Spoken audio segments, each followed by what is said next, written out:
into the United States in the 1980s, a drug money laundering bank that was exposed for laundering drug money. The design for the CIA, in other words, the people who told Clifford how to write the act, were two brothers, John Foster and Allen Dulles, the Dulles brothers, Dull, Duller, and Dullest. John Foster Dulles was Secretary of State to President Dwight Eisenhower. Allen Dulles was the DCI, not from 81 to 87, he was the DCI from, I think, roughly 1953 until about 61 in the Bay of Pigs when John F. Kennedy fired him. You know what their profession was? Wall Street lawyers at the law firm of Sullivan and Cromwell, which is today the most powerful law firm on Wall Street.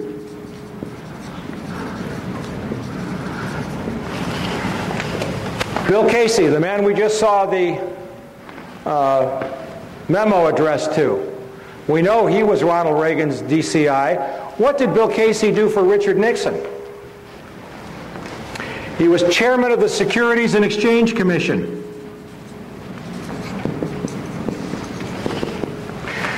Stanley Sporkin, one of my favorite turkeys, was CIA General Counsel during the 80s. He used to email back and forth with Oliver North. Dear Stanley to Ollie, Stanley to Ollie. It was very funny.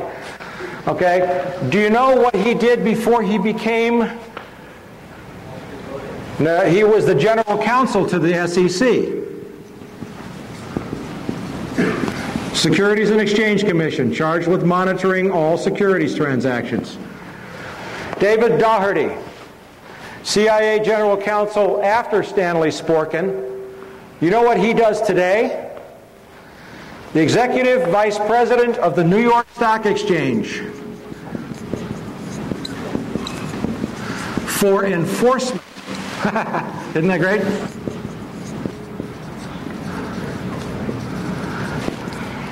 And then we have a gentleman by the name of A.B. Buzzy Krongard, and we're going to hear a lot about Buzzy Krongard tonight.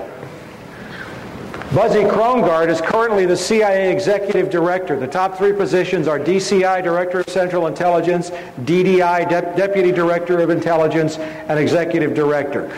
Buzzy Krongard was, until 1998, the head of an investment bank called A.B. Brown. A.B. Brown is involved in insider trading connected to September the 11th. He's a Wall Street banker. As a matter of fact, 6 out of 7 of the first deputy directors of intelligence came to CIA from Wall Street. The mission of the CIA is to control money and cash flow for the benefit not of you and me, but for the benefit of the banks and the stock brokerage houses and all of the interests that control U.S. politics. Now, the U.S. economy is in deep trouble. But the level of criminality in this government and in this country has become so overt in the last 2 years that the stink is becoming hard for people to ignore. This is a story from the Associated Press, June 27th, 1999. New York Stock Exchange chief, that's a guy by the name of Dick Grasso, hops on an airplane in New York City and flies to Bogota, Colombia, hops in an armor-plated limousine and drives up to the foothills in the mountains that are occupied by the FARC guerrillas, who occupy a third of Colombia. They tax the cocaine. Everybody in Colombia deals drugs. But what did he ask them to do? He asked the FARC guerrillas to invest their drug profits in Wall Street. There's an AP story right there. He didn't say stop dealing drugs, it's bad for our kids. He said, let us manage your drug money. The FARC said, we think we would rather keep our money in Colombia for the benefit of Colombians. Why should we send it to New York? And what happened a year later was Bill Clinton announced Plan Colombia. And don't get me wrong here, Colombia is on the list of countries where this administration is planning to go to war because there's also oil there. All right. Still laying a foundation, but we're getting ready to move into September 11th. Let's look at a little history of the Bush family.